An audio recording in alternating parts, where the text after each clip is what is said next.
Here's Mark in Grays in Essex. Mark, welcome to the show. Evening, George. Evening, sir. Yeah, the point I want to make, I listened to Andrew Green talk earlier, and I thought he argued this case very well, why immigration curbs must be imposed. And I thought you were a little bit sneery, Andrew. I've got a question for our national radio, for your listeners. Can you tell me why a country with a widespread and sustained unemployment problem needs open-door immigration? Because I don't understand it. Can you tell me, please? Well, we don't have open-door immigration. Well, we have huge numbers, probably the highest. No, but you said we had open. You said we had open-door immigration. You're being pedantic, George. No. I'm not being pedantic. I'm not being pedantic. I'm being exact. We don't have. In order to immigrate here, you have to satisfy a points system, just like they do in many other countries. And these points are allocated according to the skill of the person applying and other circumstances.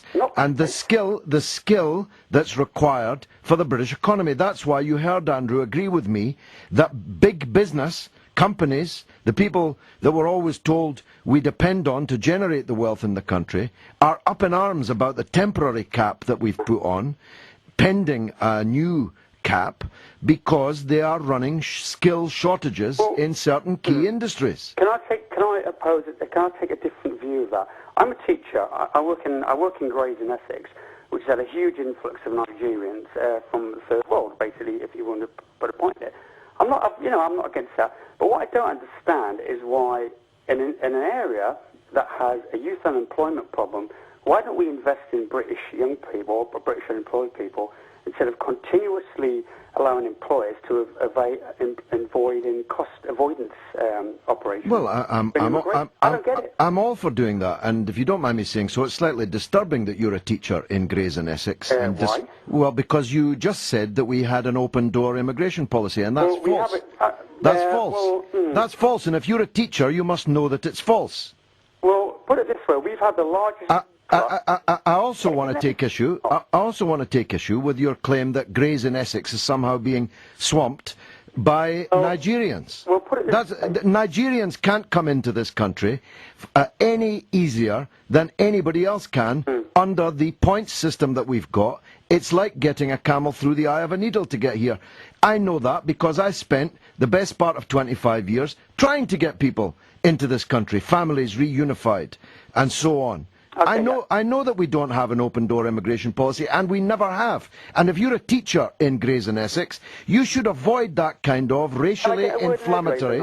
You should avoid that kind of racially inflammatory nonsense. It's not racial, it's economics, George. No, it's racially. You mentioned Nigerians. You said that your area was being swamped. You didn't say swamped, but you implied it by Nigerians. What? I don't understand it. Answer me this question. Is there or is there not a huge unemployment problem in this country? Yeah, there's 2.45 million unemployed people in this country. Factor in the subgroups, the people on long-term... there's 2.45 million people. There's 2.45 million people unemployed. Now, there are many of them, including in Essex, who will not take jobs that immigrants are doing. George, you're being anti-white racist now on national radio. Oh, so I'm an anti-white racist. Are you sure you're a teacher? I am, George. Well, it's a very disturbing fact. It's very disturbing that... I'm not out of touch with reality. Are you a BNP supporter, Mark? Becoming a product of a bygone era. Mark, are you a BNP supporter? Why do we need numbers of immigrants? I don't get it. Mark, are you a BNP supporter? Not at all, George. You sound like one. George, you're going to cliches now. You sound like one. The point. I am an anti-white racist. Yes, what kind of statement? Well, you're a teacher, so let's define terms. In what way am I an anti-white racist? Because I've said to you, there's a huge unemployment problem in Britain and also the southeast London. Yeah, Britain is not a white country. Did you know that? I am aware of that, but yeah. So how could that statement be anti-white racism? The unemployed are black, brown, white, Chinese. There's unemployed in all racial groups. The amount of ethnic minorities unemployed. So I get back to my earlier point. What did you say there about ethnic minorities unemployed? The labour market when there is huge numbers of unemployed, because I can't see the economic validity in that. I really don't. Again, I'm disturbed, therefore, that you're a teacher. You can't see... So you're going into cliches cliche mode. You're not answering my question, mate. Well, I'm very disturbed, mate. I hope the teaching authority in Grays and Essex are listening to this conversation. This is a left-wing response. Whenever you can't answer a question, you start... So now I'm a left-wing, anti-white racist. This is a very, very interesting formulation, my friend. So, George, you're becoming...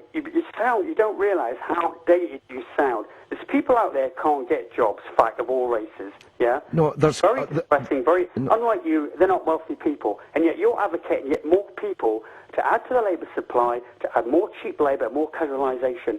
How does that benefit the UK? Because as I say to you, I asked you to answer this question, and all you give me was left-wing cliches. I don't get it. Well, let me answer it. Well, let me answer it.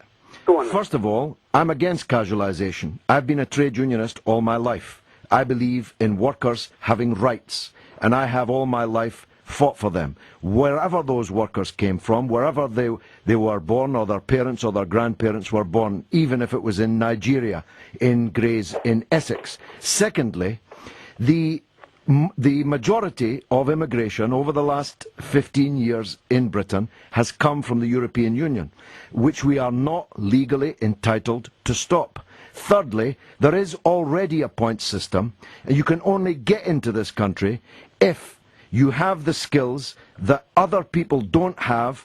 Not quite. Yes, quite. I can assure you, because I fought line by line the legislation that introduced this law. So don't tell me what the law is, because I know the law better than you. Now you just slipped in casually a line about people bringing in their dependents. Well, what's the alternative to people bringing in their dependents, Mark? Do you want a man to work in Nigeria but his wife and children to have to live to work in Britain, but you want his wife and children to live in Nigeria? If it means that they become a burden to the taxpayer, yes, I do. Well, why are they a burden to the taxpayer? Why are they not a contributor to the taxpayer? Can I give you this scenario? If they're working, Mark, if they're working, they're paying tax. They're spending their wages on goods and services. If they're on minimum wage, which many of these immigrants are, they're only paying £22 a week tax. That does not justify the cost of them bringing in dependents from the third world. It doesn't, George. Well, you keep mentioning the third world. You've got a wee bit of a thing, Mark, about the third world. It does exist, George. Are you not aware of that? I must tell you, this is a very disturbing conversation with a man who claims to be a school teacher in Grays and Essex. I just hope you don't spout this kind of poison in the classroom. It's not about racism, it's about economics. Well, let's have the listeners judge that, shall we, Mark? Well, that's up to you, George. No, it's up to the listeners. So let's hear what the listeners think. George, let's see have you got any relatives that are unemployed and trying to get jobs? Yes, I do, as a matter of fact. Yes, I do, as a matter of fact. Okay. Well, therefore, if you add more supply to the labour market, it makes it very difficult for those people to get jobs. Yes? Well, yeah. If we only had 1 million people, we'd still have unemployment. We would. You're obviously not an economics teacher.